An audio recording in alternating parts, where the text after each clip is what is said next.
The British Conservative Party has recently been described as the nasty party. But this doesn't alter the fact that the party is, at the moment anyway, the leading force in our national politics and can make one mistake after another without losing a solid core of popular support. But what does the term Conservative really mean? And what especially does it mean for us today? A simple answer is that the word means what it says. Conservatism is about conserving things. Not everything, of course, but the good things that we admire and cherish, and which, if we don't look after them, we might lose. These things are our most important collective assets: peace, freedom, law, civility, the security of property and family life. In all of those assets we depend on the cooperation of others while having no means single-handedly to obtain it. The work of destroying our social assets is quick, easy, and exhilarating. The work of creating them slow, laborious, and dull.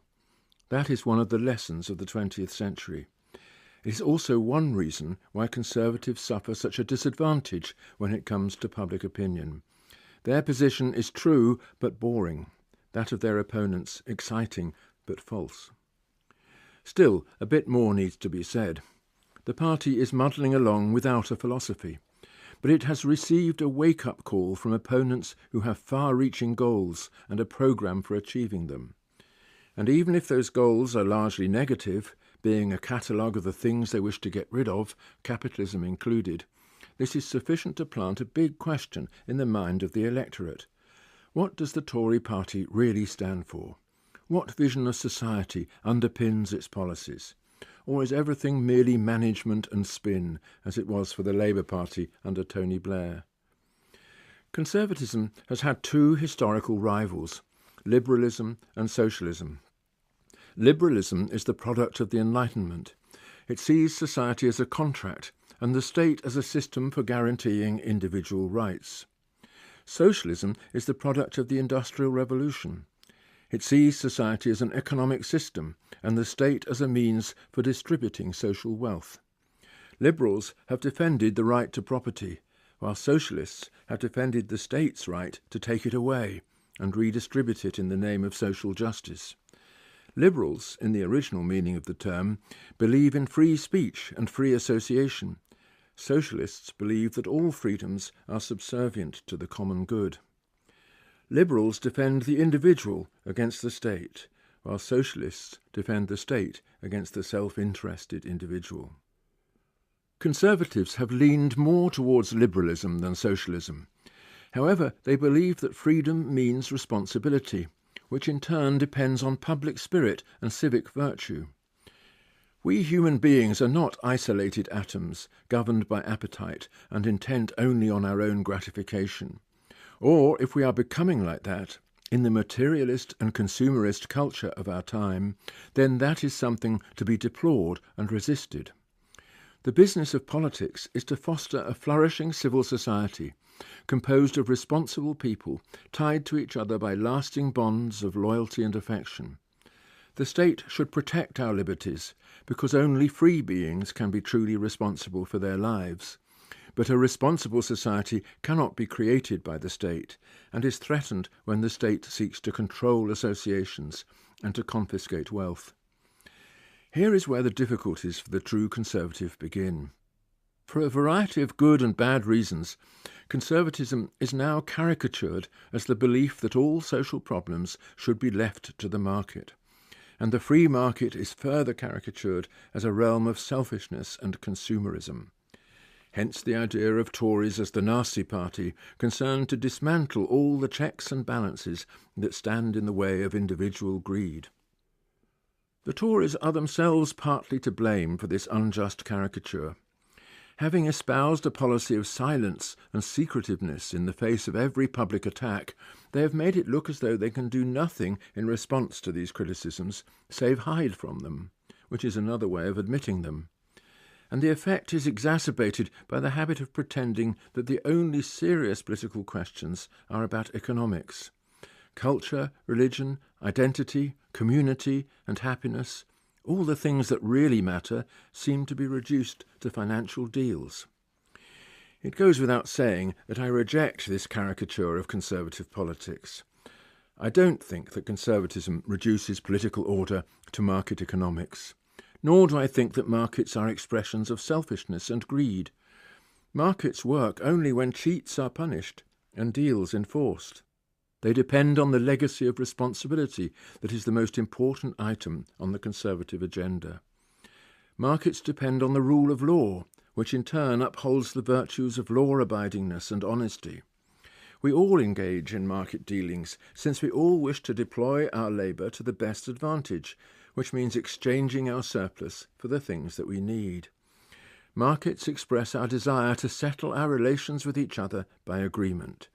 A state that tries to replace the market economy therefore risks destroying social trust, and in the course of doing so, depriving the people of the means to satisfy even their most urgent needs, like the Venezuelan state today. But no true conservative believes that markets are everything, or that they do not stand to be guided and corrected. There are duties of property as well as rights. There is a duty to give to those in need, to avoid exploiting others' vulnerabilities, to pay taxes in all the places where you do business, to reward loyalty, and to uphold friendship and trust.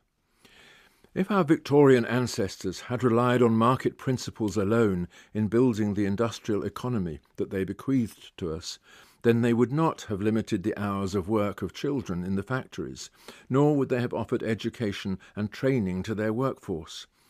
A responsible employer, Disraeli argued, is guardian and trustee of those who work for him. And this is relevant to us today. An employer who decides that it is cheaper to discharge his workforce onto the streets and to import another and cheaper workforce from Eastern Europe is obeying market principles, but he is violating a duty of neighbourliness and exploiting the social and material capital of our country without regard for the true heirs of those who created it. The emphasis on responsibility is the real reason why Conservatives are suspicious of the modern state and wish to limit its powers.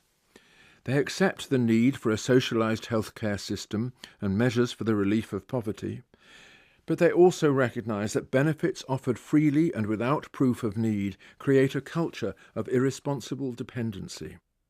Moreover, ordinary voters, while entirely committed to the National Health Service, are increasingly suspicious of the regime of benefits, which undermines the motives on which work, family and stewardship all ultimately depend.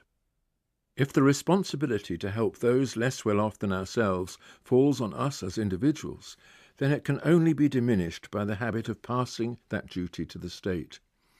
It is a fundamental item of conservative belief, as I understand it, that civil society is distinct from the state, and that a healthy civil society is one in which we freely associate for social purposes. The British people accept this way of seeing things, and have always given their time, money and energy to mutual aid when need and emergencies require them to do so. The tendency of socialist governments has been to destroy private associations, so extinguishing those bonds of trust between strangers which dispose people to cooperate for the common good. Conservatives believe in free association and private initiatives, but not because they think that the individual is everything and that the state should leave us to grab what we can. They believe in those things because they know that society itself depends on them. It is through free association and what Edmund Burke called the little platoons that the sense of responsibility arises. Margaret Thatcher was often ridiculed for saying that there is no such thing as society. What she meant, however, was that society is not identical with the state. Those who wish to transfer assets from free associations to state bureaucracies are the enemies of society, not its friends. And they jeopardise the thing on which the entire body politic depends, which is the knowledge in each of us that we are answerable to others for all that we are and we do. This habit of accounting to others is the root of civilization, and it is the thing that conservatives most wish to conserve. It would be a fair summary of the ideological conflicts of our time to say that liberals seek freedom, socialists equality, and conservatives responsibility. And without responsibility, neither freedom nor equality have any lasting value.